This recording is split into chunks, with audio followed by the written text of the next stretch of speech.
Oke, jadi pada materi kali ini yaitu kajian turunan flavonoid berpotensi obat dari tumbuh-tumbuhan, yang mana saya menggunakan jurnal dari Molecules MDPI, MDPI, dengan judul A Review of Classification Biosynthesis, Biological Activities and Potential Application of Flavonoids. Yang dimana jurnal ini terindeks Scopus Q1. Jadi pada jurnal ini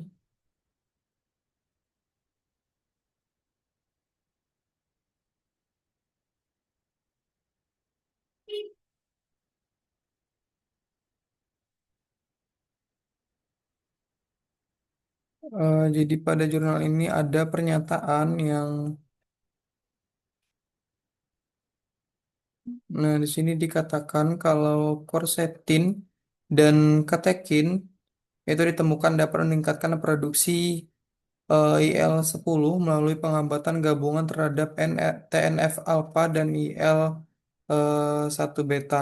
Nah, quercetin itu menekan aktivitas eh, heat shock factor dan mengurangi kerusakan yang diinduksi oleh panas.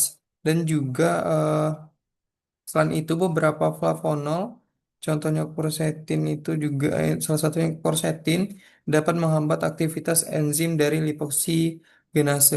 Nah, jadi turunan yang saya ambil dari flavonoid yaitu adalah quercetin.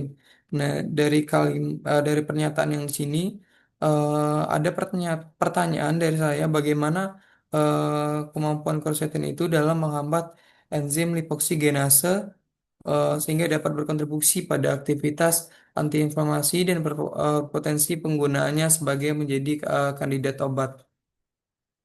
Nah, jurnalnya saya dapatkan pada jurnal ini yaitu International Journal of Molecular Science dengan judul A Systematic Review Quercetin Secondary Metabolite of the Flavonol Class with Multiple Health Benefits and Low Bioavailability. Yang dimana jurnal ini juga terindeks Scopus I1.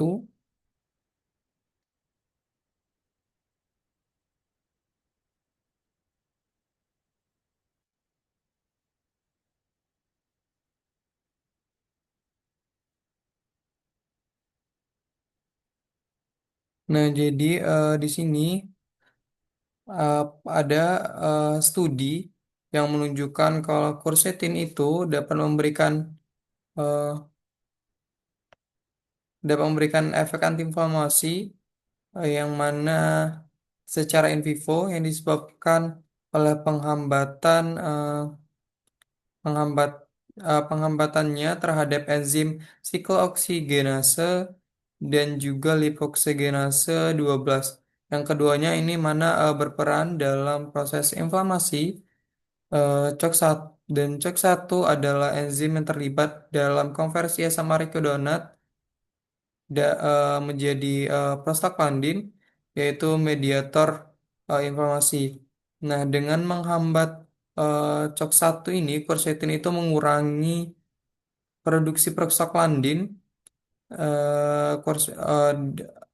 sehingga menurunkan terjadinya inflamasi. Dan LOX12 ini adalah enzim yang terlibat dalam sintesis leukotrien, yaitu yaitu eh, dia merupakan substansi lain yang bersifat inflamasi. Dengan menghambat enzim ini, maka quercetin itu dapat membantu menurunkan kadar leukotrien dan memberikan efek anti inflamasi.